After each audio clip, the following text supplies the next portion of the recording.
Right, so basically, I would like to give briefly an introduction of our research team and more or less the general ideas, because I suppose that later on Carlos and Ellie will go in more detail with some of those projects.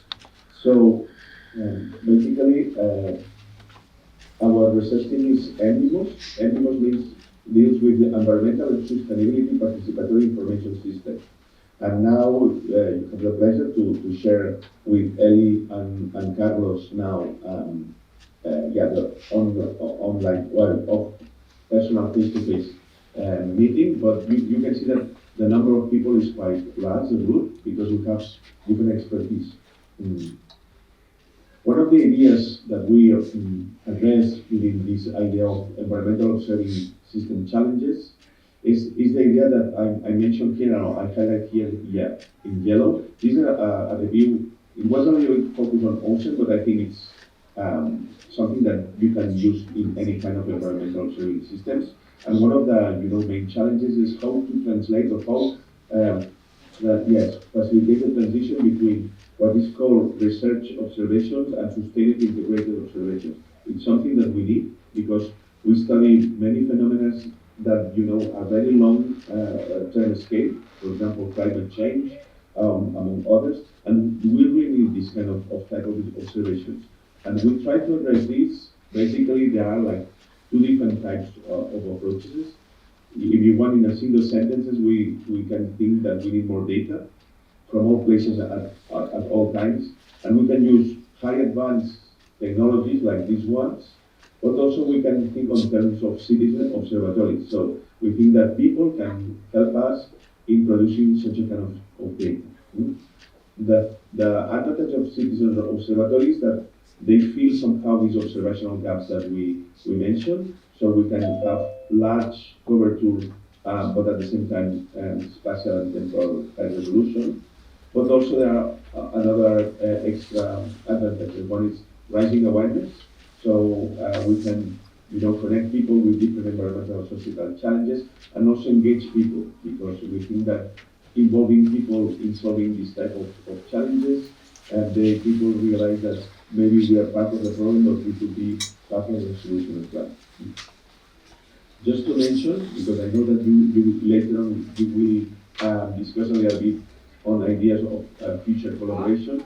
Think about that, because we are very much focused on citizen observatories. We consider citizen observatories as research infrastructure, which are considered one of the pillars on the pillar one, or on this new framework or European framework horizon. And one of these pillars you can see is research infrastructure. And there are several specific courses that deals with this type of research infrastructure. And we are participating in some of them. One of our flagship product probably within this observatory is called MINCA. MINCA, the meaning is collective work for the community. And we like this idea because it's a term of Quechua origin. It was a pre-Columbian tradition, and basically, it was collaborating within the village for addressing something that is important for the community. I always mention as an example, I have maybe a field of potatoes, and the people within a minca, we organize a minca, and all the people in the village help me on collecting those potatoes. Or later on, we can build a house from one of my neighborhood, and we create a minca, and all together we help them or him to build that house. So this idea, we thought it was very nice, and that's our idea within the Citizen Observatory. Also, we consider, usually when people think in terms of citizen science, usually people think that a relationship between academics and people. And we think that sometimes it's a little bit more complex, and we use this extended, scheme of collaboration if we identify not only the participatory and the academic, but also the facilitating and the mobilizing community. Sorry, because I didn't translate that one. But basically here you have all the people involved on that, or all the communities.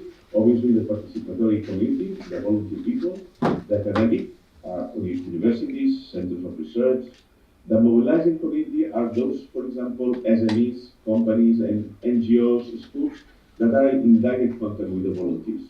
Are those people that usually are connecting directly, because sometimes, as academics, we have a kind of indirect contact with people. Sometimes we can involve very closely with them, but sometimes we need this type of mobilizing community. And with the facilitating community, we usually think in terms of government, city councils, that can help facilitate and provide some, usually infrastructure in terms of buildings or facilities that help us on producing this kind of participatory actions. Minka, if you see the URL, is Minka SDG, and that's SDG because we are thinking on the idea of participating on providing information about the different type of sustainability, global sustainability indicators.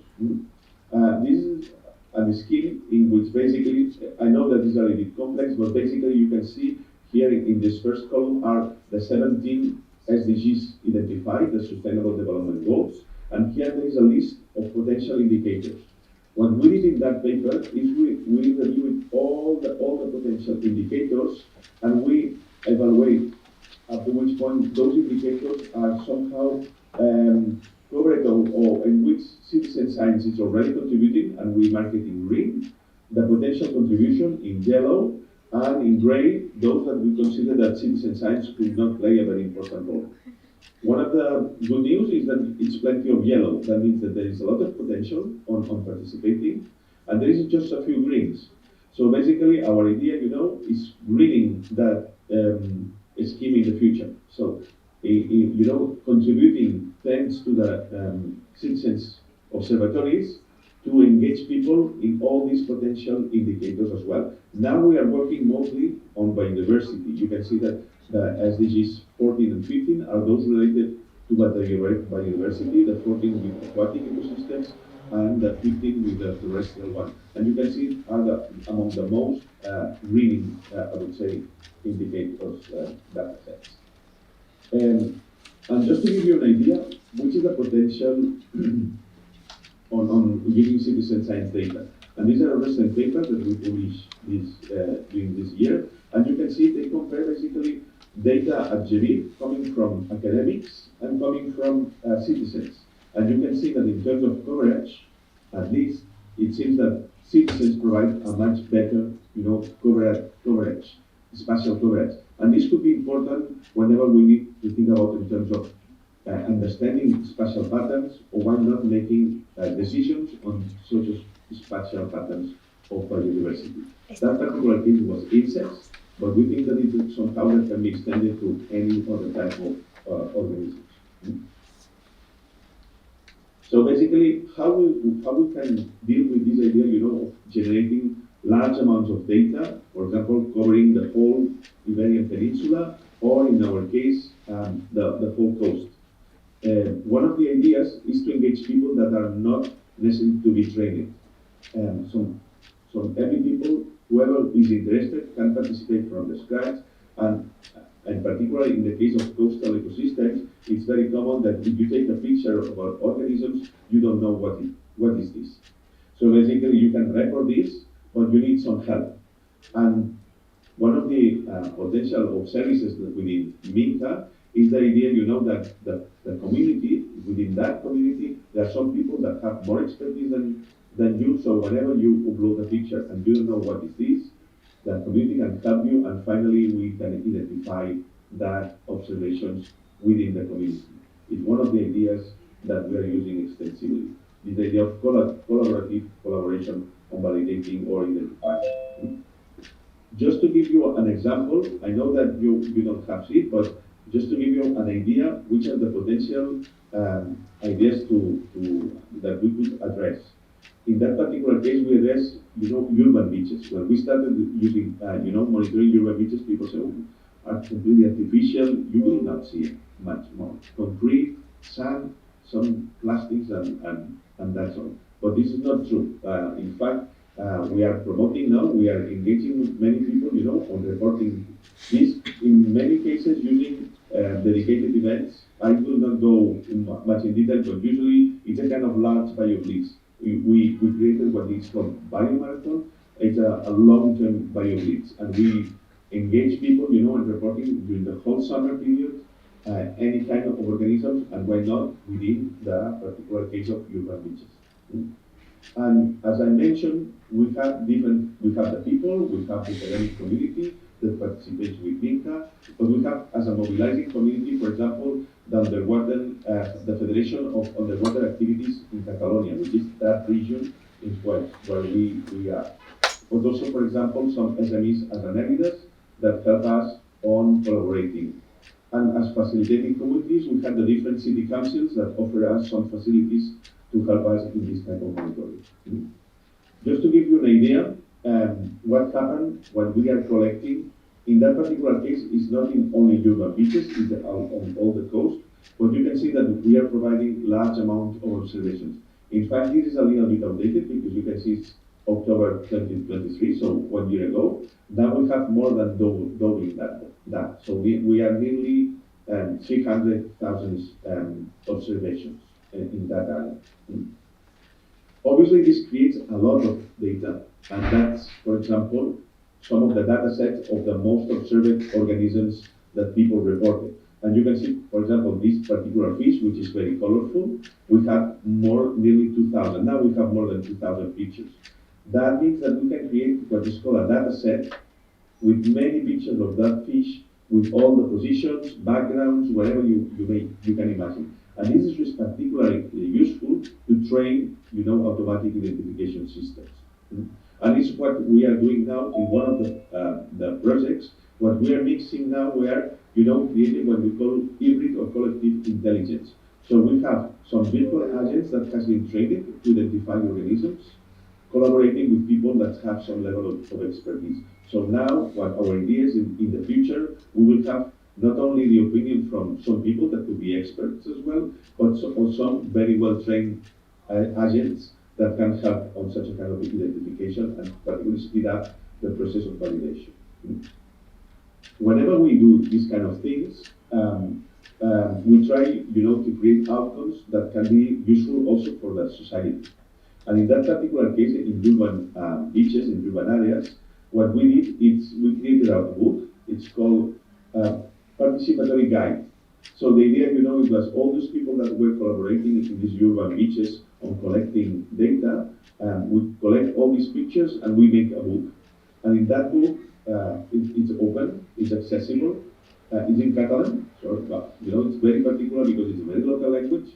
But, we put up data collectors all the list of the people involved. So they could see that they are part of our research somehow because we're creating a book and we're listing all of them, we acknowledge all of them because they were those people that participate at least with some of the pictures that were in that book. So you can see it's a kind of retrieval or acknowledge background to those people that has been the volunteers. It was also good for the facilitating community, in that particular case, the City Council of Barcelona, because we were able to start identifying new layers, marine layers. In the past, they have this atlas of biodiversity in the city, and there were only information about terrestrial one. So there were plants, birds, whatever you may think. But now, thanks to that, we introduced, in that particular case, fishes. And they were really surprised because, as you can see, the number of fishes is more than 100, is more, for example, than birds. So at the beginning, the city council, the technicians were surprised how many fishes we could identify. And this, create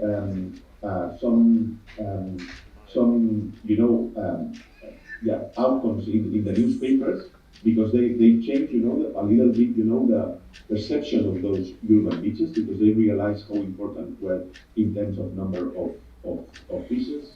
And also, in some cases, we identify why not invasive and very important thing. But for me, one of the important things was this change on social perception.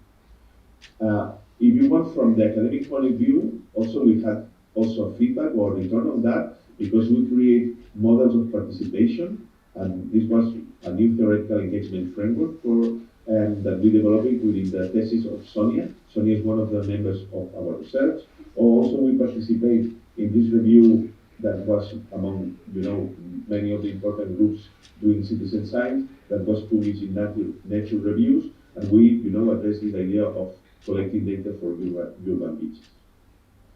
So This is an example of what type of potential, projects we could think about to develop within Armenia as well. Obviously, not for coastal ones, but why not for lakes or whatever you may think that it could be interesting to address, involving, all these kind of communities.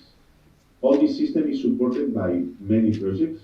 You can see that here I put at the list on the previous on the onboard previous projects that were in the first stage when we started with these ideas. I will not go in detail of all of them because there are so many, but just to point out that in some cases we address ethics and legal aspects of the data. In other cases was linked with Earth observations. In other cases were connections with the European Open Science Club, um, which is the digital framework if you want at the European level. This is a little bit updated, and now you can see that obviously there are less ongoing projects on the previous framework X2020, and now we are in the Horizon framework, and now we have all of these. Among the main ones is Blue, that I'm sure that later on Ellie will talk about that, and we have Minke, for example, that is related with this idea of sensors that I suppose that Carlos was mentioned. We had previously another one that maybe just probably Carlos will talk about Monocle because it is a connection in which we started with these low-cost sensor systems, but now we extended this to Lincoln. You can see that we have different aspects, but obviously our project and our team is quite large, and also the cost of supporting that citizen observatory, it's costly, honestly, and this requires such an amount of projects. Just maybe as a final example, I would like to deal with one of the projects in which we're in Warden. We are not only addressing what is called observational technologies, but also the empowerment of citizens, in supporting data-driven deliberations. We are connecting Minka somehow, with these deliberative platforms. Among one of them is the CD, we decide, but there are others, and in which our idea, is to connect that, to collect data and to make deliberations in terms of the people who decide and why not support better policies, but based on this idea of deliberation, but based or supported by data that sometimes is even generated by the citizens themselves. Basically, this is what as a kind of global. Elian and Carlos will give you better approach in detail, and you can discuss. Unfortunately, now I have another, a meeting within the institute that I have to be there. So very sorry. So thank you very much for the question. Hopefully, we will find new opportunities to collaborate. Thank you very much, Jaume, for a very interesting presentation. One minor question, would it be okay to share with us the presentation which you just did? Then we can also add it on our website for everybody else. Sure. I will send you later, or yeah. Yeah, no problem, nothing urgent. Okay, perfect. Thank you very much again. Bye-bye. Thank you, bye. Okay, now I give the floor to Carlos, who's in the same working group, to tell us about some of the sensors and devices they use. Forgot to mention earlier that their visit here is sponsored by the Spanish Embassy, so we also thank them for that. They couldn't be here today.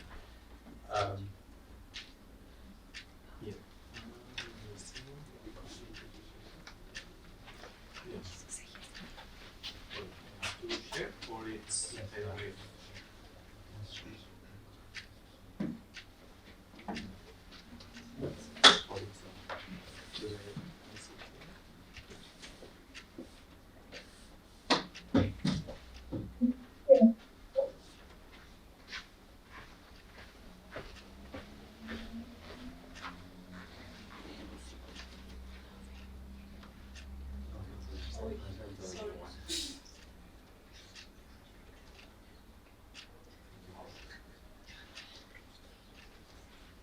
okay, so thank you so much to Aida, Garabet, and I can to invite us to this seminar and to present some results that we made in the group.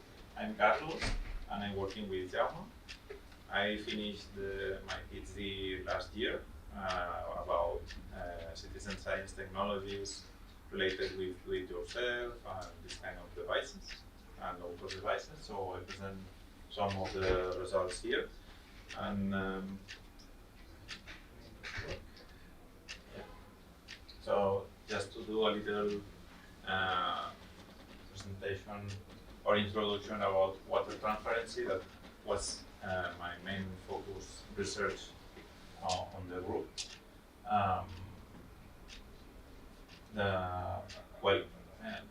All of these concepts are very in general. So the water transparency is used as an indicator of water quality, and it's only here the presentation show how the sunlight, when it's going in the water column, how the light propagates in the water, and how it is attenuated by diverse factors such as scattering or absorption. So how can we detect that, and how to see the water quality related to that. No? So the main idea is the less sunlight can penetrate to the water, you have the lower transparency. And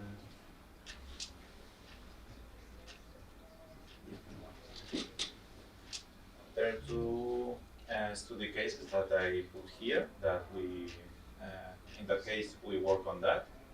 That was in the Limno Pyrenees project. That's in the Pyrenees, and it's well, that case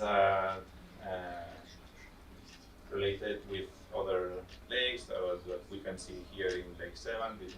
That one is in a small lake, but was the project focused on that kind of lakes that it's very unusual to see that because it's in a high mountain, so the normal state of the lake has to be transparent. So in that case, so many factors affect that one. For example, in the 50s, the installation of an hydroecological plant. In the 70s was introduced the trout, and in the 80s was introduced another fish, the European minnow, the Foxinus, and it's used to fish the trout. So at the final, the balance of the ecosystem was imbalanced, and we see how it's out there and how the algae, for example, it's increased, no? And how the project can recover with the last years the natural state of the lake. And another study case of water transparency, it's very usual, the Lake Tahoe in United States, and how they can measure all the transparency with the Secchi disc. That it's a disc that you can lower from a boat or a dog, for example. And when you don't see the disc, the distance that you have lowered the disc is the Secchi disc depth. So it's very simple, this measure, and how they can they can have this annual average Secchi depth, and how they can see this trend of the water transparency in the last 200 years. And about water transparency, we have seen we can measure with the Secchi disc, but there are also other instruments or technologies. So you can get it by satellite image, by drones, radiometers, or for example, in our case, we use a kind of an electronic Secchi disc that is called Arduino, and we are going to see later. Okay. To measure water transparency with this kind of technologies, with this kind of photo detectors, we use it, or we use the technique to measure light at different depths. Okay, so this is a kind of this is a liquor. So this is is a professional instrument. This is a photo detector on how they collect the light like this. And with these differences in the different depths, we can see how the underwater dwelling irradiance, that this is how they get the light with these sensors, decays exponentially with depth. So we can see here with a logarithmic scale, how you can put the sensor at different depths and you can get these values. So with the slope or the negative slope of this line, you can get this parameter. It's very important, the diffuse attenuation coefficient for the dwelling irradiance, the KD. And how it is related with citizen science? Well, at least it's kind of the same. So monitoring water transparency, it's an indicator of the environmental status of the water body. This is an example of Barcelona. For example, to a heavy rainfall in the Llobregat River, and a large plume of sediments here. And how can we estimate that? Well, with satellite image, for example, we can see one of them is the KD, and KD is by the Global Ocean Observing System. It's a derived product of an essential ocean variable, and it is defined as a requirements of to measure water quality, and this is defined the temporal scales and the spatial scales that can be variable, this parameter.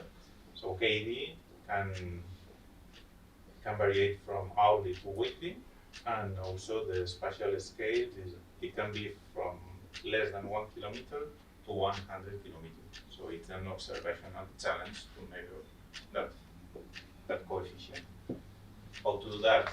We can see before with conventional instruments that are very expensive but with very accuracy in the measurement, or citizen science instrumentation.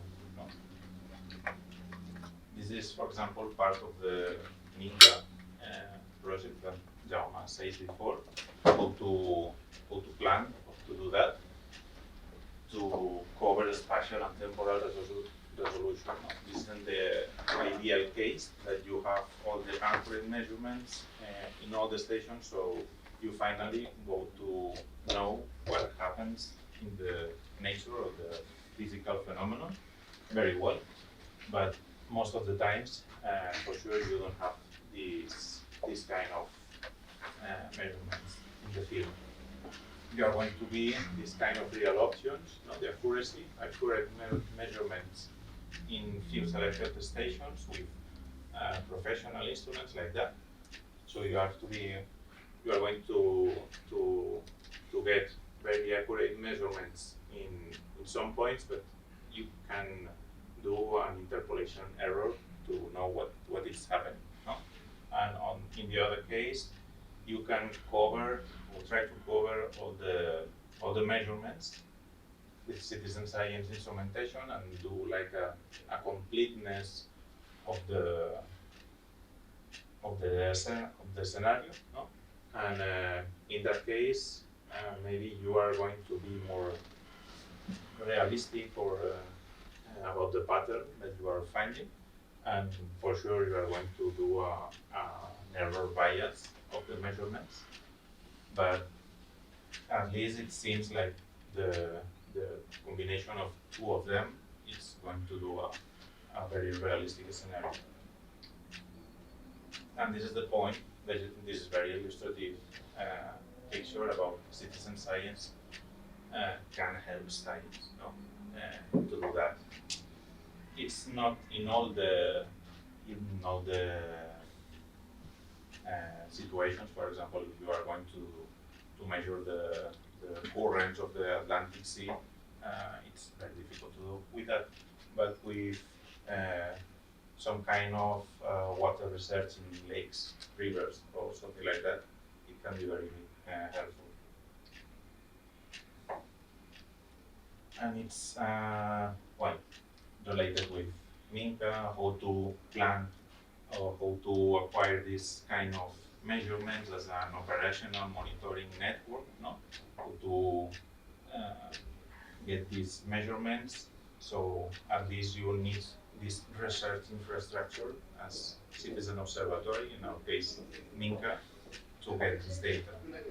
So now it's Minka considered as SDG accelerated action, and it's also in the European Vision of Restore Oceans and Water.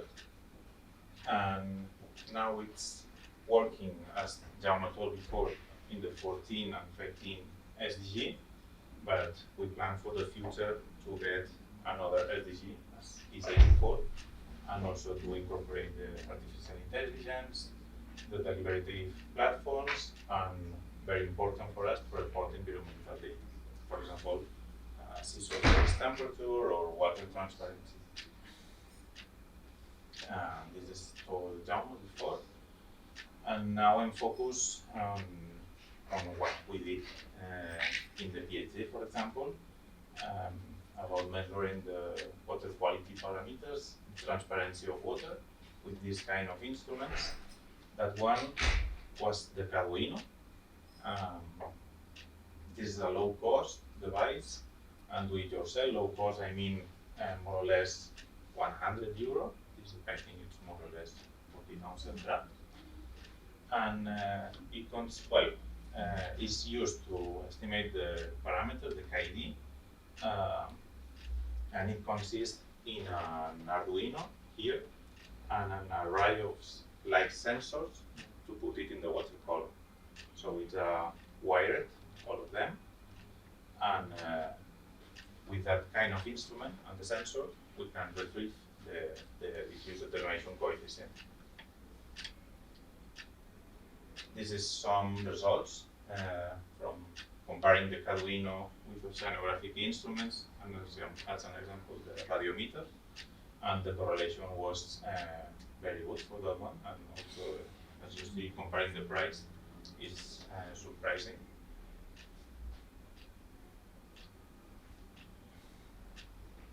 And the Arduino was developed in an European project called Cyclops. It was in the 7th framework program, so it's going to be 10 years ago, more or less.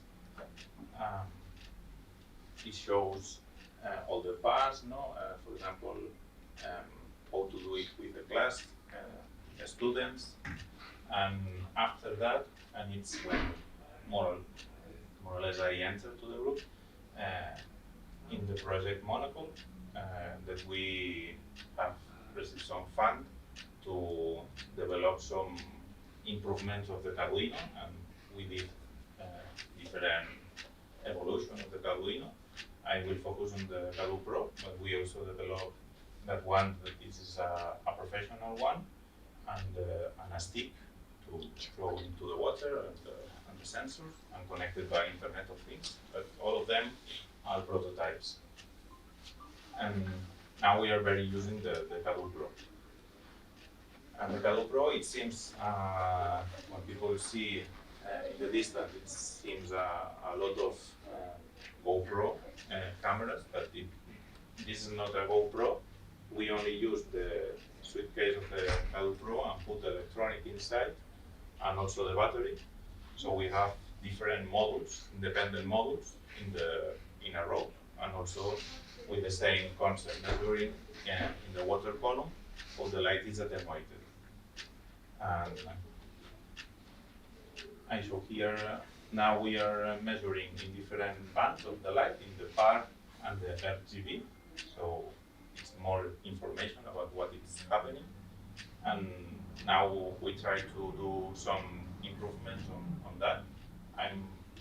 I'm developing a multispectral sensor. I think it's between 6 or 9 bands. So I think it's going to be more informative if you put the sensors during, I don't know, just an hours and see what happens. So if the green band is attenuated or the red band, so I think we have to test all of that. And in that case, one module cost approximately the same as the Arduino, the version before, but maybe with only one you can do it on a profile. So, but I think it takes advantage to put all some of them in the water column because you are going to see in that moment, maybe during 1 hour or 1 day or whatever you want, unless the battery ends, what is happening in that water column. And the plan for that, because now it's safe locally, the data in the SD card, but we plan to manage an application for the mobile and to load all the data to Minka when it appears the Minka environmental to load this kind of data. This is about the idea, but well, I don't know, just to know if KD is close to 0, it's more transparency, and higher values, it's less transparency. This is an example of that, testing the Cabo Pro, there in the research center, putting some of them, putting a light in the top and cover after that, and we only put some coffee as in different patterns, no? 1 gram, 2 grams, and we see all of them. So it's well, sequential, you know, in control, and 1 gram coffee, 2 grams, 3 grams, and 4 grams. It's a very rudimentary test, but it's a kind of very visual to see what happens. This is the pass of the Cabo Pro. This is the light sensor here. We made a kind of diffuser or attenuate part with Teflon because in some, for example, in mountain lakes, or maybe can be the same here in Lake 7, at 2,000 meters, the light is very, very high. So if you put in the water also, it can be attenuated by light. And we put inside the case, the battery, close, and that's all. And this is the kind of budget of the instrument. This is a graphical part to how it works, you know, the Cabo Pro, the different modules, how they get the light, how we put in logarithmic value, and how we retrieve the KD as a negative of the slope, no, of this part. And this is an example in Lake Lab, how we put several sensors. All of these red dots are one of them, and how we retrieve KD, and also we can get a parameter as the air value to estimate if it's good value or not. This is the kind of results of the Cabo Pro. Also validating with Liquor that it's underwater irradiance professional sensor. So this is the comparative between one sensor and Liquor that was in the field test in Scotland, and also comparing two sensors. How is the reproducibility?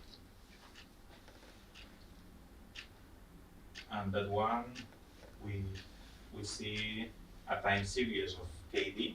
So if one of this point is a measurement of all of the array of sensors, and finally the KD value.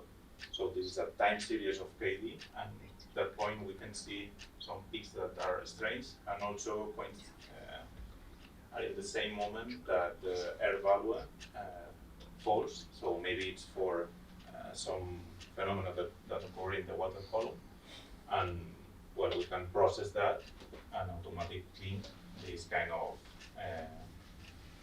bad measurements. So it's a kind of quality control, the length of the instrument.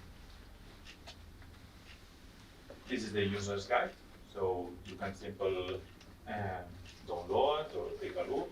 You have all the instructions to build one, and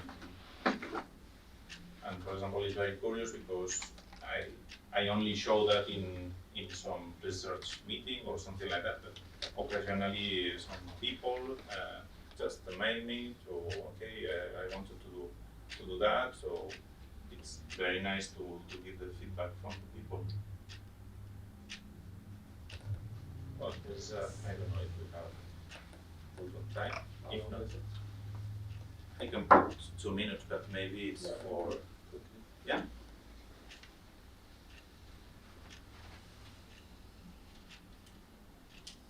We did it by Monaco.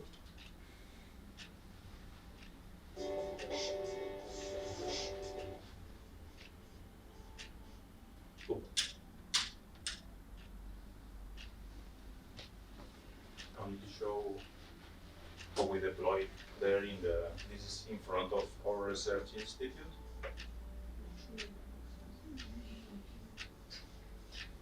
So most of the time we use a paddle surf to get the instruments and go there.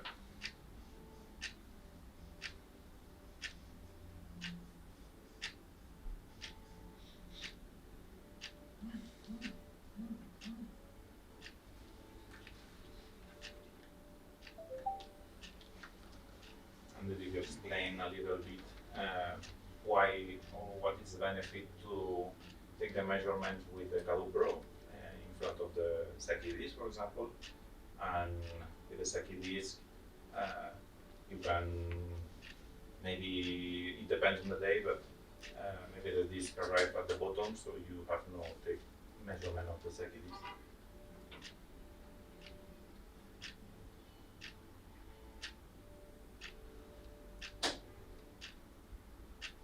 I wouldn't worry about that too much for Sevan. These days transparency is like 2-3 meters at max. So. Yeah, we were there a couple of days ago. Yeah. 2 meters, 20 centimeters.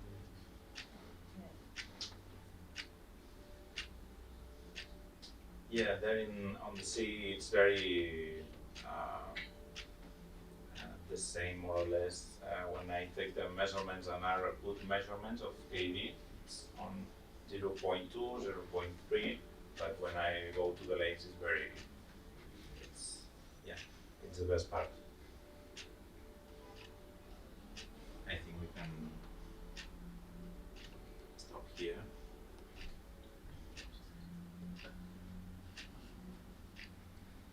That part is the same as down the road before, to intend to get the most species as we can get. Well, I wanted to connect with other parameters that we can upload to Minka, but I think it can be very quickly related to that one. No? Jaume told that okay, maybe we can with the citizen science we can get more greenish these yellow parts, and we tried with, for example, with sea surface or surface temperature. We tried with these kind of thermometers that are very, very low cost, and it's for swimming pool, but for sure they have an error of the measurement, maybe 1 degree, but you can cover a lot of surface in that moment, and you can engage more people to do that. And now we are testing with Minka Environmental. That is the application that it's not in production right now, but for us and for you can find it in the Play Store or in the iOS, but the observations are not uploading yet to Minka.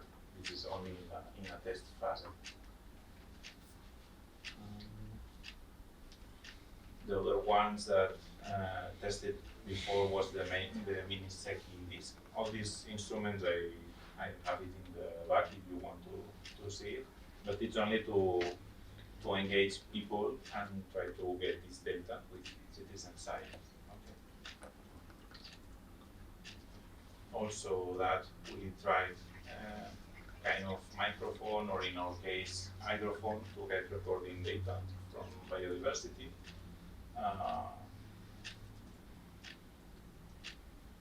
In that case, for example, we use it to get a record from cetaceans in the Catalan coast with this kind of instrument, and also we compare with another one, professional one, and it was very, very similar. And in that case, Minka gets this kind of files, of audio files, so we have now started to do that. And also, Minka can incorporate microorganism observation, so we try to implicate schools or students to do that, no? With low-cost microscopes. Maybe you only can get or to arrive to zooplankton, not phytoplankton, but it's fine to create a project and see what's happening in a water sample. No?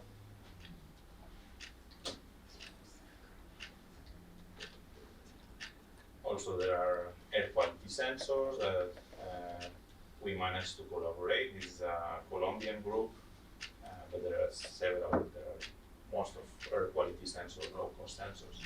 And we plan to all this data get finally to Minka platform.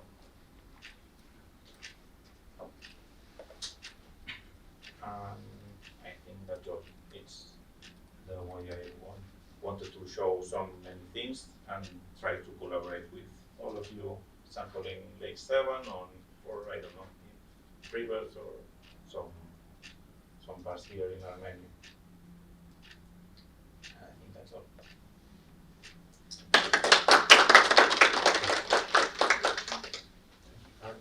Any questions?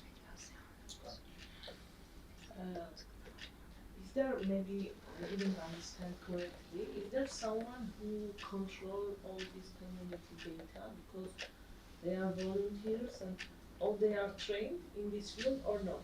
Everyone can be included as a volunteer or not? And is there someone who controls all this data? You mean in Minka platform, Yes. for example? Yes, in this community. The idea is to the same community. We have curators on the platform, but the idea is the same user that trying to upload the observations. For example, the biodiversity observations. If they upload more and more, they are kind of training, no, by herself to be in the future a curator of the platform. So it's the community that more or less control the data in that They case. also do trainings, yes, for these people. Yeah, we do. They are trained. Yes. We do several trainings. Not everybody is trained, but some of them yes, because we have several NGOs or companies that collaborate with us. Just to know and how to use these instruments, even if they are very simple, but Yeah. you need to know how to use it. For example, Yeah. for biodiversity data, it's not necessary to Especially train them. biodiversity Sometimes data. you just show them how to take pictures, and it doesn't matter if they don't know how to identify them.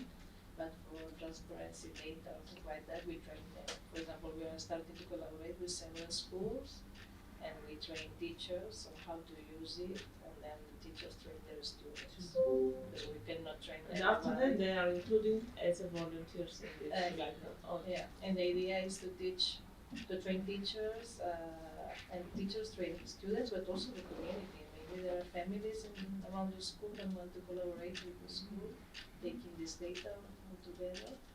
So the idea is to use the teachers as trainers. And you said once you upload a number of images or data points, you can eventually become a curator. Does the Yeah, platform recognize it's this like a automatically? recognition. Yeah, as most data you upload and most identification you do, because it's not just upload data and Yeah. identify. You should identify yours, but also help identify others. So you get something like a tick or an expert tag next to you. And you increase your popularity. I see. in It's the like a class. competition. Yeah. We are working on that because it's very challenging to manage all of that. Yeah. And we have data curators. We have one person in the team that is only dedicated to validate this data, biodiversity data, 100% of the time, only to this. And then we have collaborations with experts from different fields. For example, we are not experts on plants. So we have collaborations with NGOs, research centers experts on several fields to help us to increase the data validators. How does it work with different geographic areas? Let's say somebody from Armenia uploaded a picture, and the curator or expert you have in Spain might not be familiar with the species here. Yeah, there's an idea to look for Experts all over. experts, yeah, in the different places. For example, we are collaborating with Greece, and our partner in Greece is about education, so they look for some experts on biodiversity aspects. So they are collaborating with us to identify. We can help them. We cannot identify the species. Some of them yes, because it's Mediterranean, it's very common, but there are some specific species that we cannot identify. So we look for these partnerships. So this is a good idea. We can create projects all together. We have the platform and the expertise on how to manage the platform, how to engage people, how to work with the schools.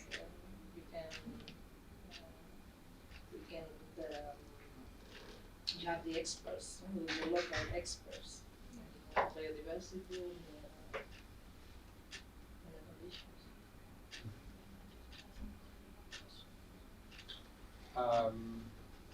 Are there questions from the audience on Zoom? Vad vi kan ha Zoom här.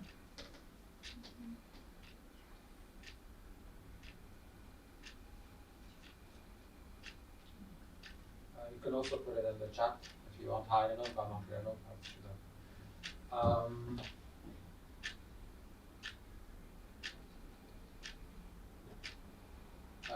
I have a question or two. For the Arduino that you showed, you are capturing the PAR plus the RGB spectrum. Yeah. Did you also try to, for instance, identify chlorophyll through this from the light spectrum? Not yet. Not yet, but that's yeah, we take the samples, the Calu Pro, and also chlorophyll measurements, but we are now. But technically, this is something that could be done with this device as well.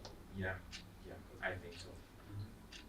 And the sensors, where do you buy them from usually? Are they freely available? Yeah. Amazon? Yeah. Amazon is the easiest place. Yeah. And maybe the market is developing. So you are in a prototype, and in 2-3 years you have seen a new sensor with the same price. So come on, we change the development phase for this new sensor, and what this is the moment right now for the multispectral sensor. We try to avoid the US because it's very expensive. Sensors? Yeah, because you have to pay the Import tax. Yeah. But if you order from China, you don't import that. You don't pay. Yeah. It's cheaper, I think, than this side.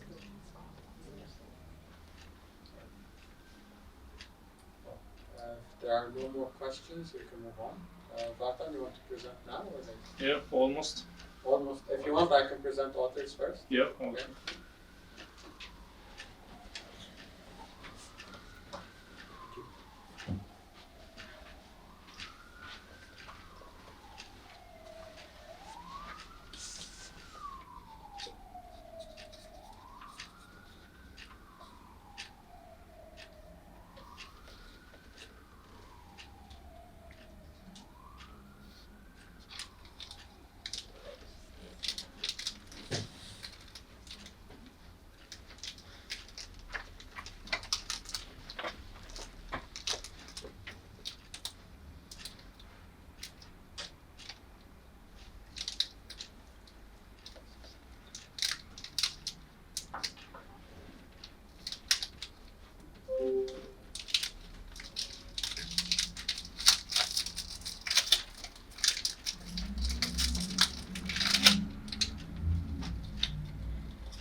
So I'll quickly maybe talk about one of the European projects we're currently coordinating. It's called Otters. It's similar to Pro Bleu, which was mentioned earlier. It's a Mission Ocean project from Horizon Europe. The idea is to also use citizen science for twofold objectives. One is obviously to get more environmental monitoring data, but the other one is also to work on societal transformation, which was something that was also mentioned earlier today by John. So it's basically scaling up of citizen science to promote water stewardship.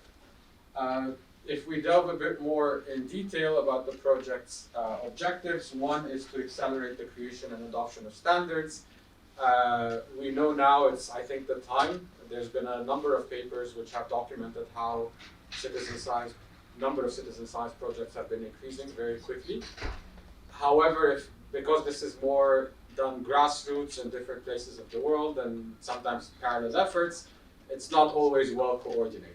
And if different entities are using different methods, different standards, sometimes the results are not very much comparable or interoperable. And sometimes when the project ends, that data could be lost. It's not always easily accessible. Sometimes the data ends up on somebody's private computer, and after the project is over, good luck getting your hands on that data. So the idea here is to promote best practices and good methods and standards that could be replicated in a number of these water-related projects, so that the data on one hand could be comparable, but also you have access to it long-term, freely by everyone. And the idea is not to the data doesn't only stay within the project themselves, but could eventually be adopted by national authorities as environmental monitoring programs, and on a European level, it could be even further end up on European data repositories like EMOTNet, or turn into bigger applications like digital twins and so on. The second objective of the project is to analyze the effectiveness of citizen science projects to change what we call not just to capture data, but to change the hearts and minds of people. As in, the individuals taking part in these projects, after they are part of a citizen science project, say to monitor water pollution or water quality or whatnot, biodiversity, how does becoming a member of this project change their awareness, and how does it change their behavior? Are they becoming more interested? Are they understanding more of how the environment functions? Are they more aware of the problems in their vicinity, in their natural surrounding? And once they're aware of it, what are they doing about it? Are they becoming more vocal? Are they becoming more protective? Is their behavior changing in a way that is has less impact on the environment? So we wanted to, via a series of interviews and different workshops, we want to understand the effectiveness, how citizen science changes people's perspective. Then we will have a number of pilots, 3 pilots to be specific, where we are calling them Spring to Sea Stewardship Campaign, and in Armenia we'll have a Spring to Sevan Stewardship Campaign, which I'll describe in a bit. And the idea here is to bring several communities together, maybe not only one village or one coastal town, but this could also be on a multinational level involving different countries. If you have, say, one river which crosses different borders, it might already have different citizen science campaigns around it, run by NGOs, schools, and whatnot. So the idea is to look into what's happening in a region and try to support them to join forces, so that on one hand, people don't only focus on their city or the river next to them, but also start understanding what we're doing here in the river has an impact not just here, but also downstream in the next village, and then downstream into the next city, and maybe the coast. So bringing all these together, these cross-community pilots, will give people a more broader understanding. Plus, this is also an opportunity for them to collaborate, have joint activities, come together, discuss results, and in a way you're creating a community, although not necessarily geographically, but on a larger scale, that are discussing water protection, conservation issues, or biodiversity issues. And then this will automatically help scale up citizen science, because people now are thinking not only to within their geographic surrounding, but now they're thinking cross-border. And when they're talking to each other and discussing results, they would like to have similar methodologies so that they can compare these results. So it automatically ties to the first one, which is adoption of common standards. And it all comes together by bringing people together and making them collaborate. So in a nutshell, it's basically promoting best practices and common methods and standards, clustering efforts, different projects coming together for regional campaigns. As I said before, we're calling them string to sea campaigns, and then changing hearts and minds of the citizens involved.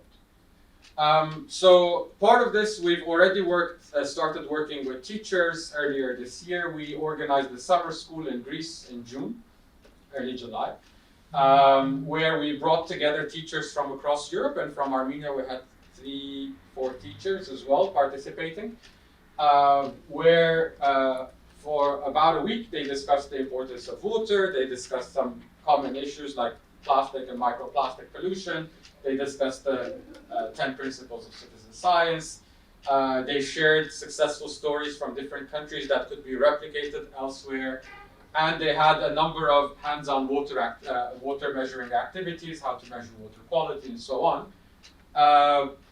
Then towards the end of the summer school, they also came together and started co-designing how this could work in their own countries. So then these teachers now are going to, the idea is that these teachers go to their countries and start spreading some of their ideas in these schools with their colleagues and so on.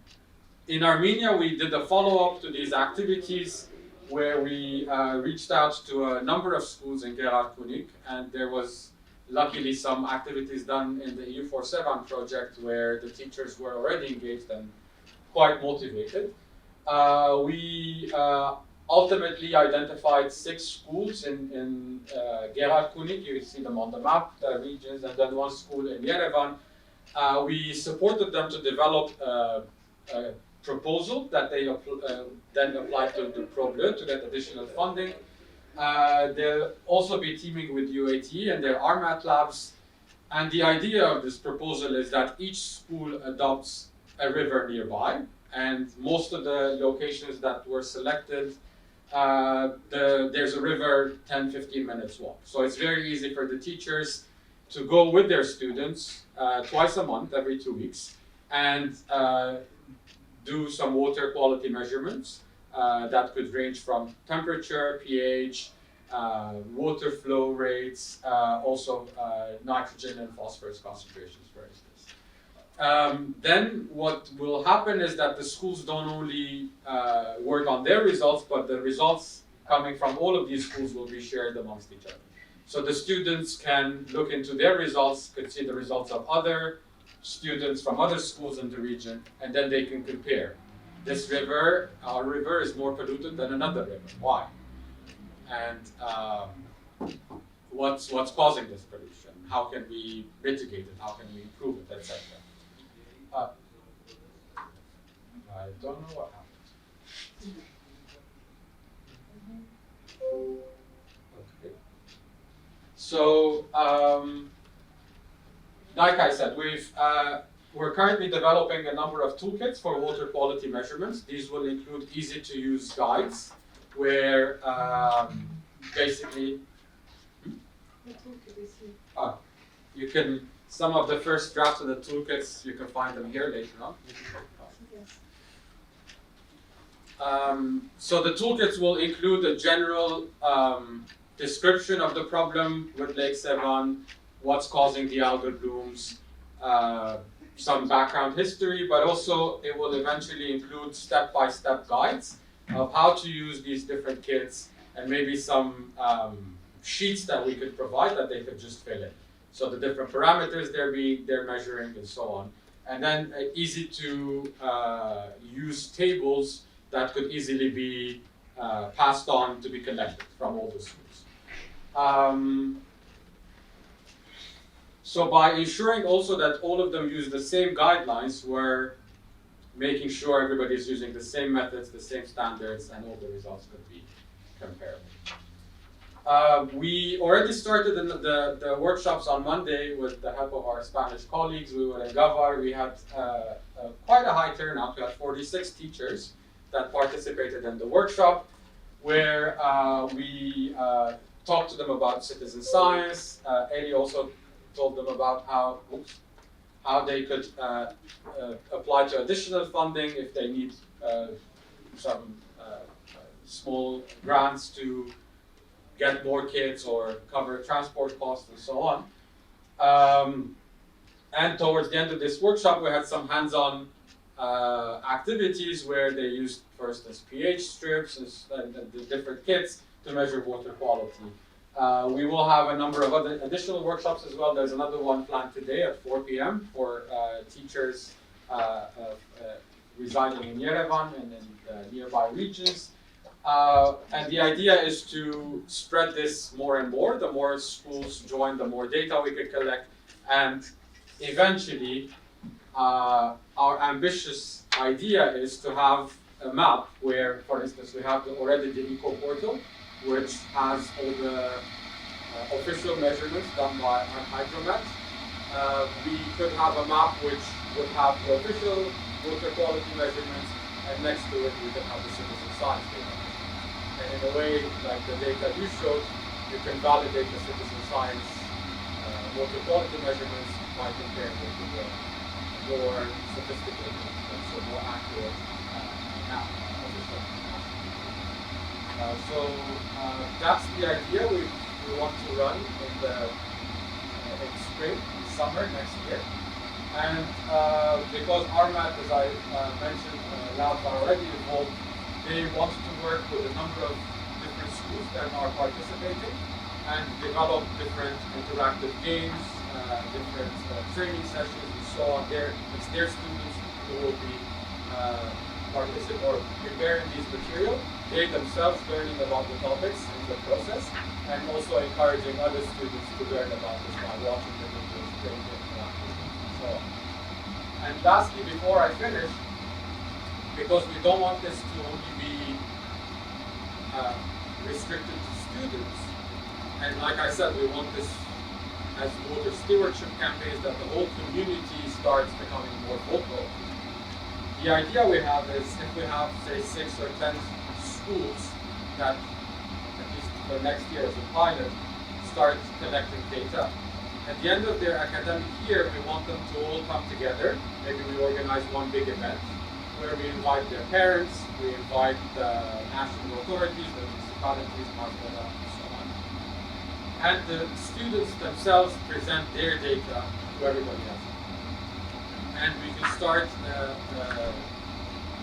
say, an active discussion started by the students with the policymakers, with the national authorities, to think how we can improve this by actually using proper data.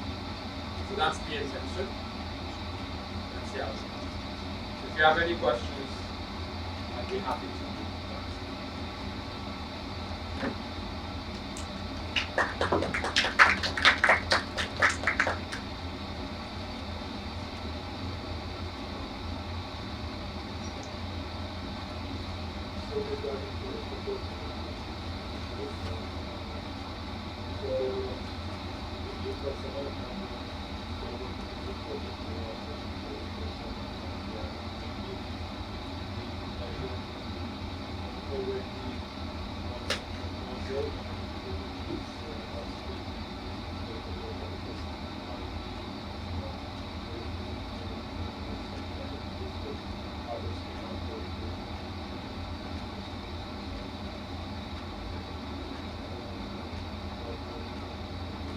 I had discussed this with Alan some time ago, and this isn't very clear yet.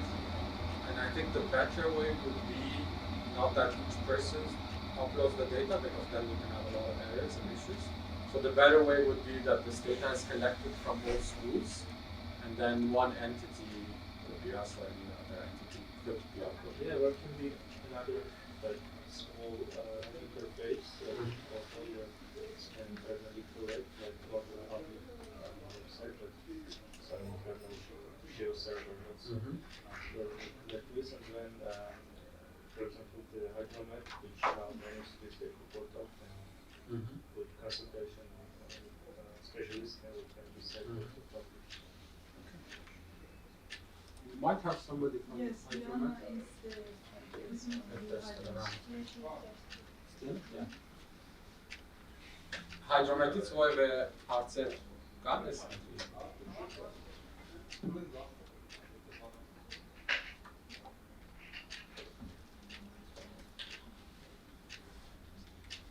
Are you working only with only with secondary schools or also with primary? It's This one was secondary school. Yeah. I think 8th grade onwards, there's potential to include this in curricula because they start discussing grade 7 around that age, those classes. But also there's talking with teachers, they had a lot of concerns with regards to taking students out in the field every 2 weeks with regards to safety and making sure no accidents. So I think with younger students, it's a bit more of a management concern. With older students, I think they're maybe easier to manage in that regard. So there aren't any restrictions from our end, but we're also doing this, always talking to teachers to see what is the best way to move forward. The other thing which I didn't mention because I went through very quickly was we want to have collaborations between different schools. We've talked to some teachers, they're very interested in this. So for instance, there are schools in Yerevan and some private schools in Yerevan that have higher capacity because they have their own labs and they could do maybe expertise with their teachers, could do stuff which from other public schools cannot do. And we're now discussing, because in the Pro Bleu proposal that they submitted, there's also one private school leading it. We were discussing, for instance, the students in the Lake Sevan Basin could actually take some water samples and then send it to the schools in Yerevan, where other students could, for instance, do coliform bacteria analysis or something like that. So this will also be a joint activity between different schools, and then when we're organizing an event at the end of the year, it will be also nice for the students to come together. It's like, oh, we sent you our samples, and this is the results we got from your samples. So also building the community around it, not just with students from the same school, but And there would be an situation where the students could get cannot go to Yeah. lake.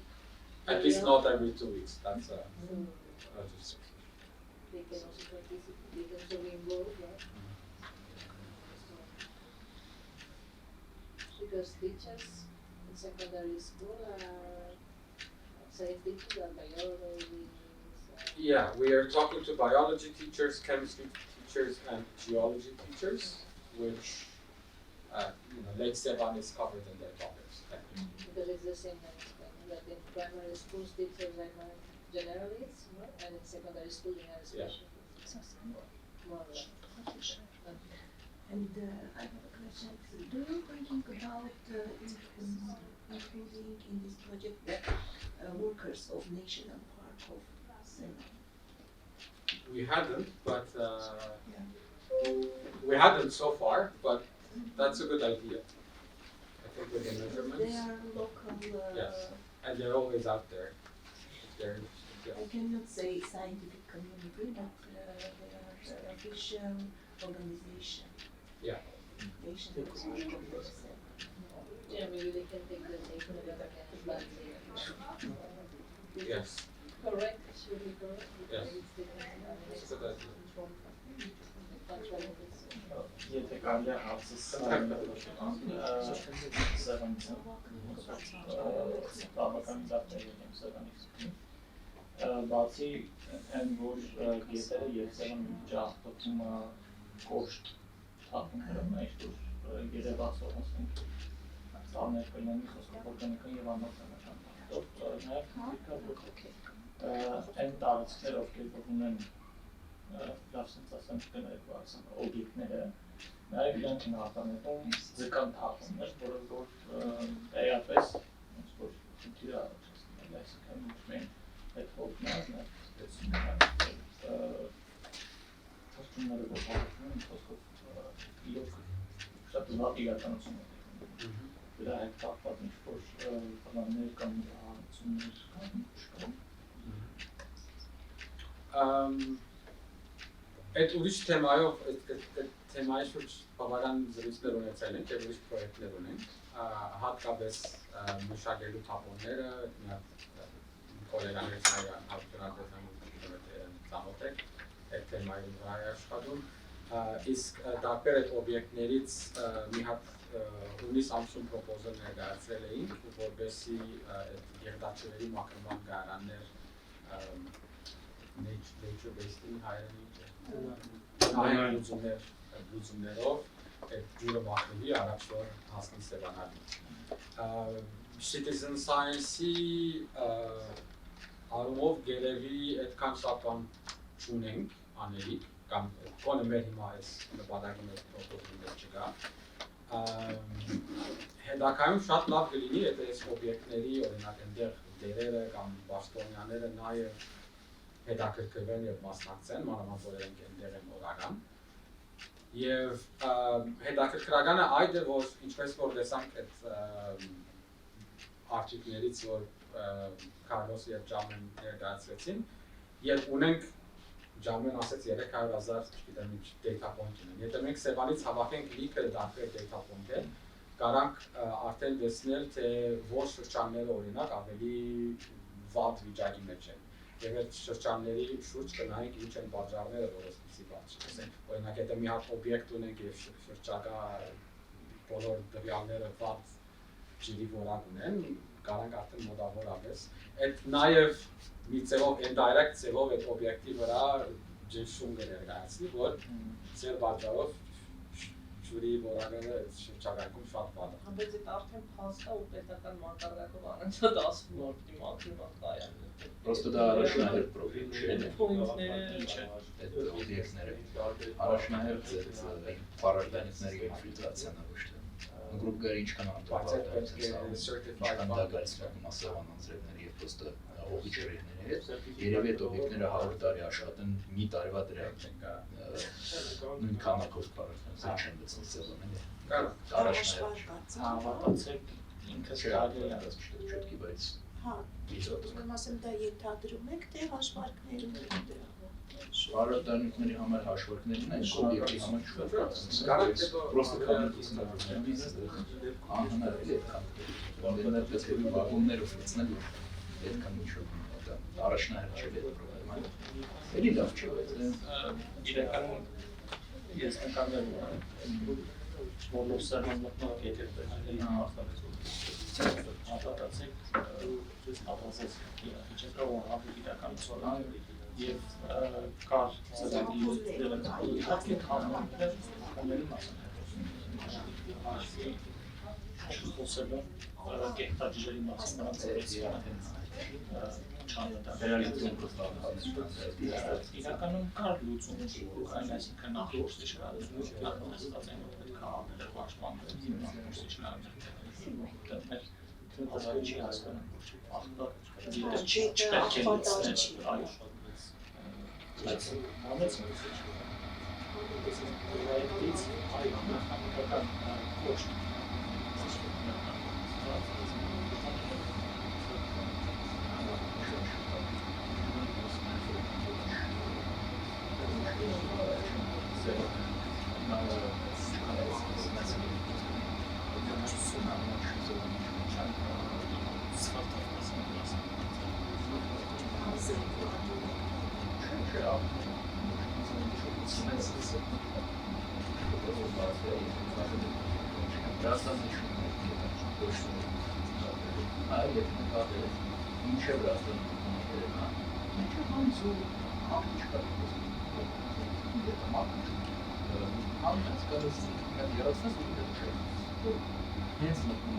Երևան դեպս ոչ մի կենթանի բան չի, դեռ կեղտաչ։ Probably I will start also my presentation. Although I was not prepared for the presentation today, I had in mind that we will have more informal discussion here, but still we managed with the colleagues to make a small presentation about our activities because we are implementing the Appear project recently with our colleagues from Yerevan State University and from Boku University in Vienna, Austria, that are targeting mostly the ecosystem services assessment and having in mind the educational establishment of Yerevan State University. And actually the main target of our project is to establish master's program for ecosystem services in the Yerevan State University, Faculty of Business and Management. So we have only one small component here about the citizen science and participatory reports, but I'm going to focus today on that component only. So here, do we have?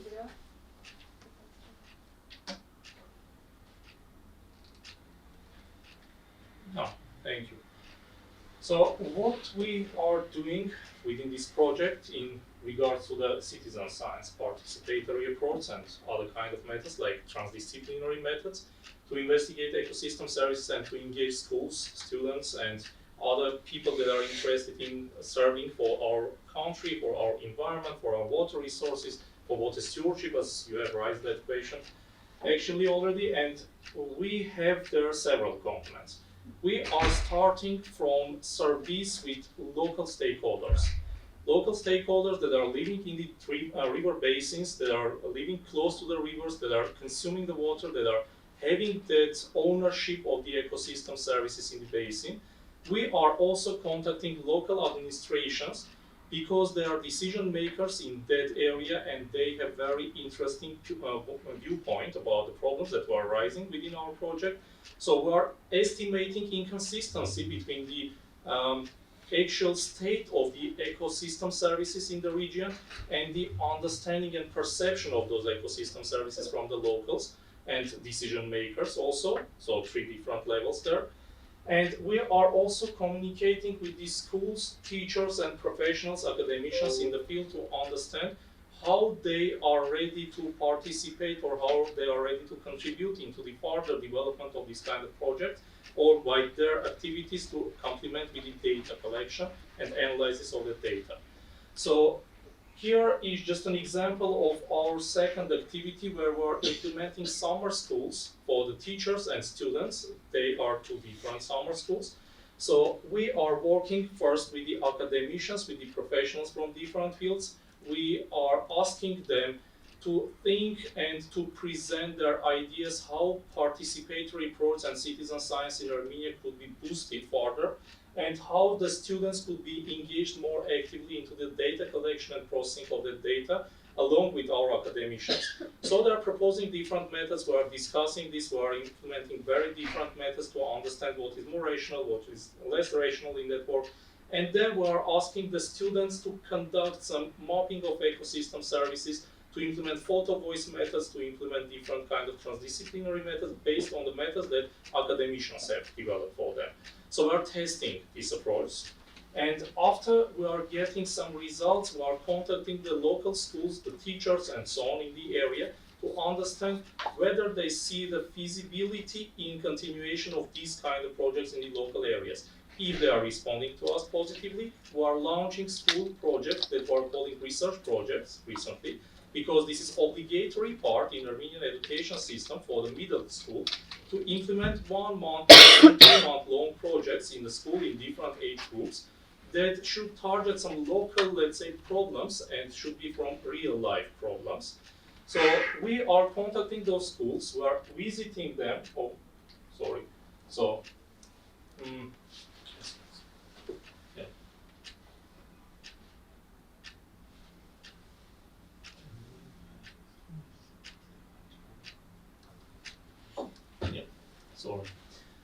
So I would like to show short reels from our project, how we are managing to do that kind of things and how everything looks in reality. So it's how we launched a very recent project with the middle school students in the Bajni, which is in the central part of the Vardan River that flows through Yerevan. We all know its significance. So for us, it's one of the main areas of interest. And when we visited first that Bajni school, we met the students, we met the teachers, we explained them how everything works, how we see that, and we heard about their reflection, what they want, how that fits with their research project ideas and concepts. Then we just make the framework for our work and continue to monitor the state with our further visits. So we gave them the devices for the use. We, of course, have a bias about the cheap instruments and their, how to say, accuracy of measurements. That's why we prefer to give them not so cheap, but more or less already proven accuracy devices, because we have not so much time to research this component at this moment. So they are working with HANA instruments, they are working with the very expensive data loggers for the DO. They are measuring conductivity, they are measuring pH, they are measuring temperature, they are measuring DO, and they are doing that with the regularity of 1 per 2 days. So once per 2 days, these school children within the last 1.5 months did this work, already did, because we finished that one local project and now trying to launch the second one. So I will speak about that a little bit later.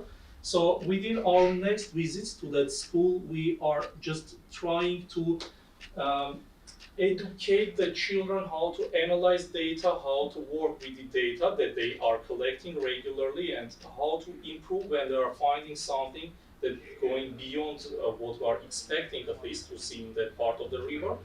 So we are visiting with them also the river, we are doing some additional sampling with the students, we are measuring everything in situ to compare how that works in laboratory and in river right after sampling the water, because there are also some inconsistencies. So as you can see, there are a lot of students that are interested, that are very, let's say, actively participating in all these actions. That's the main point for us to engage as more students as possible and from the youngest age possible, because when they are growing with that education, they are being real scientists afterwards, citizen scientists after some years. So this is how they are working also in laboratory, when they are bringing the water samples once per every 2 days. And then after 1.5 months of intense sampling and analyzing, they have been ready to represent their results. So we visited again the school. We've been a part of their defense action, so let's call it in that way. And here we also bring several gifts to them and certificates of citizen scientists, because they already know very much about the river, about ecological state, about ecosystem services and different kind of chemicals flowing there. So they represent everything in situ for the director of the school, for everybody else who are interested in that. It was a great event. I would be straightforward with that. So they represented very different results also regarding the animals that are living in that environment. It was very additional component for our citizen science project. Initially we didn't think that they will conduct something broader than chemical sampling, but they also sampled different animals and they represented us the results preliminary. But there is another focus of us. So this year we have published a guide for the specialists and students how to work with the ecological assessment methods in regards to the rivers. We provide them that book, they read it, they've been let's say, interested in that they conducted this kind of research additionally by themselves. And we are thinking that this is another very fundamental thing for citizen science in Armenia. If we'll start to publish the guides and specific textbooks for the students of younger age, for them to understand how everything works in the field, in this river, and they could conduct and they could promote ideas by themselves based on that guides. Because our forces are very limited to deliver everything to everybody. So that's the main idea. For more information about our project, please visit our website or follow us in Facebook. We are posting regularly everything that we are doing. So I think you can also find anything else to tie between our projects. Thank you.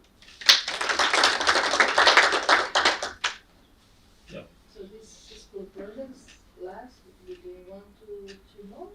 Yes, from 1.5 to maximum 2 months. That is obligatory, as I said, for our school. So we have mutual interest here. We are promoting them the knowledge, devices, and we are teaching them how to do the real research project. And they are very interesting because they are getting the knowledge and they are doing their obligation with that. Are you doing this as part of extracurricular activities or during the lessons? So actually the research projects are extracurricular, but because they are obligatory, so they should do that after the school. And we are just helping them because this is not for us the main component. We just thought that it could work well and we see that it works well. Are teachers involved in that and how are they involved? So local teachers of chemistry and biology usually involved because they are supervising the project locally. They are in close contact with us because children could have several questions and they are addressing us those questions. So we are reflecting to those questions and they are explaining something to children. They are just working with them to ensure that everything is secure in the place because we can't visit the place every 2 days. So this is their obligation directly. And they are also learning something by themselves because they furtherly being involved in all other activities, not in this part of the project, but they are really interested. They are coming, they are visiting us. So about 2 weeks ago, if I'm not mistaken, a big group from that school come to our center, research center. So they look at our facilities and now some students are telling that they are wanting to come and to work with us on a regular basis. So yeah, that's the main part.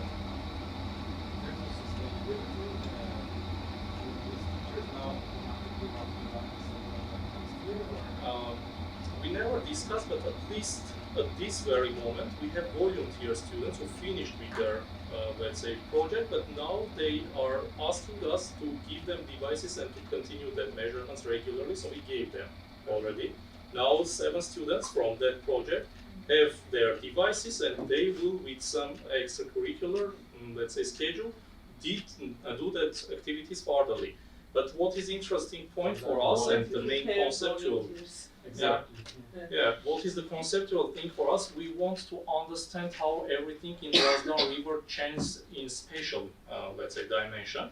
That's why now we are trying to launch the second project in a little bit lower curves than the Bajni, to understand how everything flows up to the upper stream, to the lower course of that river, and to connect all the data with each other and to understand that children could also cooperate with each other from different schools. They could contact with each other and they could understand their responsibility for that river at different parts. And the biodiversity that they do was by the microscope? Yes, because they've been concentrated on benthic macroinvertebrates. They found them easily in the river. They were concentrated on the fish, but unfortunately there is only 2 species of fish that they met in the river, so it was not so much, and they don't need a microscope for that kind of thing. And of course their biology teacher also tried to incorporate something about other smaller creatures in the water that are typically microscopic and can't be visible, but we didn't get what they did with that component. That's why I'm not representing anything about that.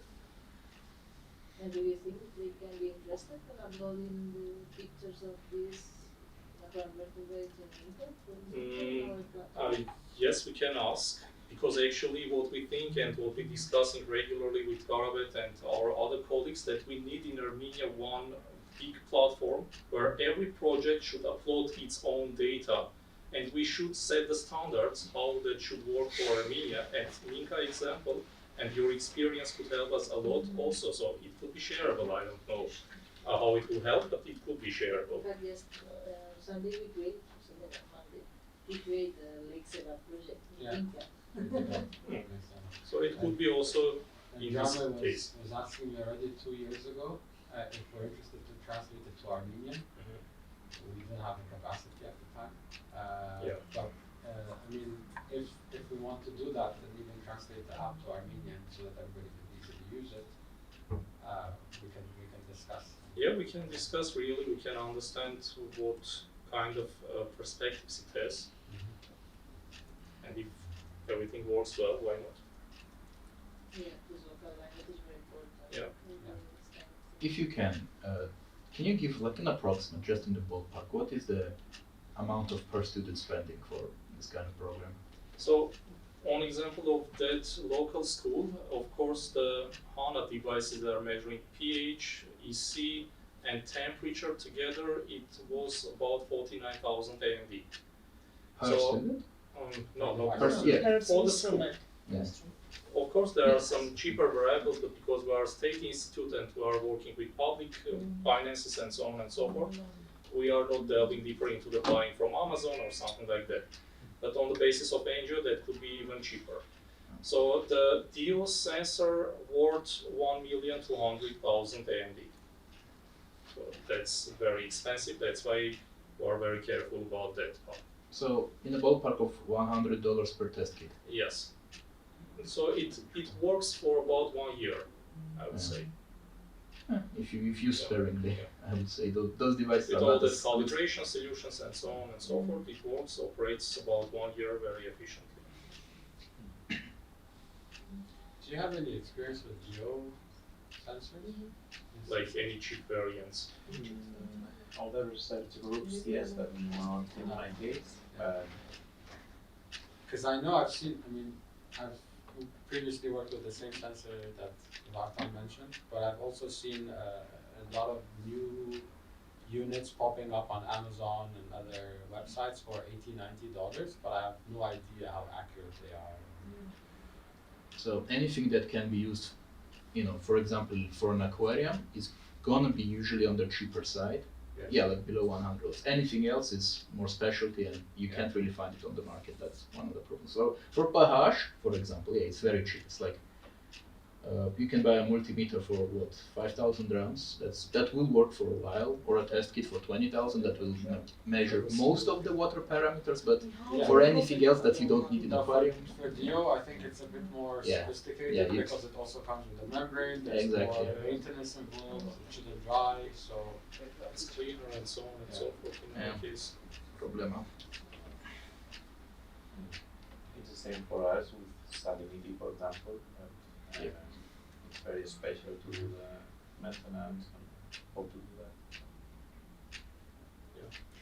that. You said you were in communication with teachers. How often? So if with the teachers, almost 3 times per week. If students, once per 2 weeks.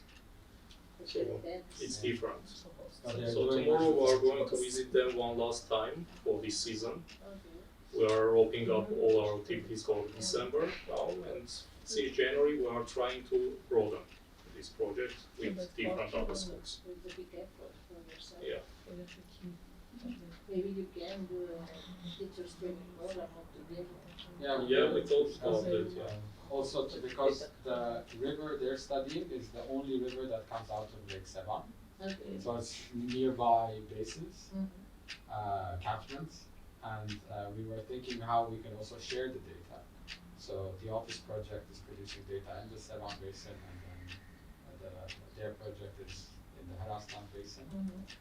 And if we want to have share the data on a platform, it could actually incorporate all the data.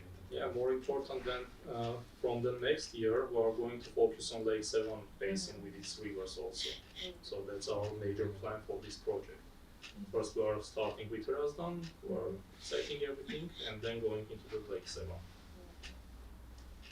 Which is good. You can also maybe take on board some of the activities which are already happening in Otters, and then once the Otters project is over, you can.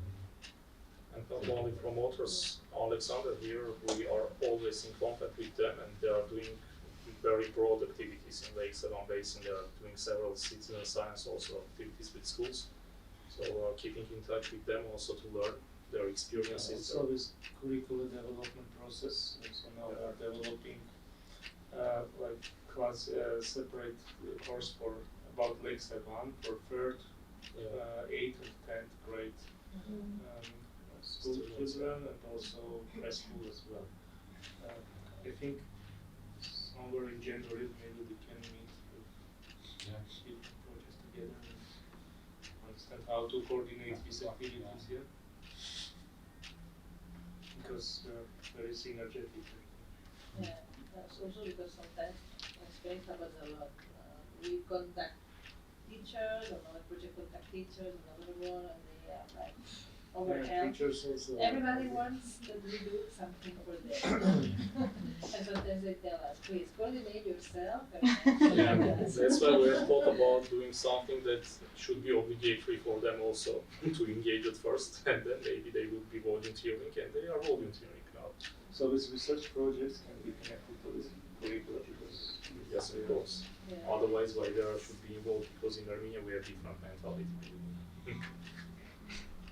Yeah, it's happening the same, that all the teachers are telling us, if it's not related to the curriculum, it's difficult. Because we have a lot of things to do, a lot of extracurricular activities, so we have to find a way to introduce it in the curriculum. And it's also about the local people, because we have that problem when at the beginning our students go into this river place to measure something. Locals came, what are you doing, why you are doing this, who allow you to do this, but they are just little kids that are doing some measurements in the river. So now they are well with that. They understand that it's important. Yeah, and it's nice because young people really spread the word. They are conscious of something or some problem, they spread the word all around to the family, the friends. Yeah. So they are really good disseminators. So yeah, and that's it. Thank you. Thank you too.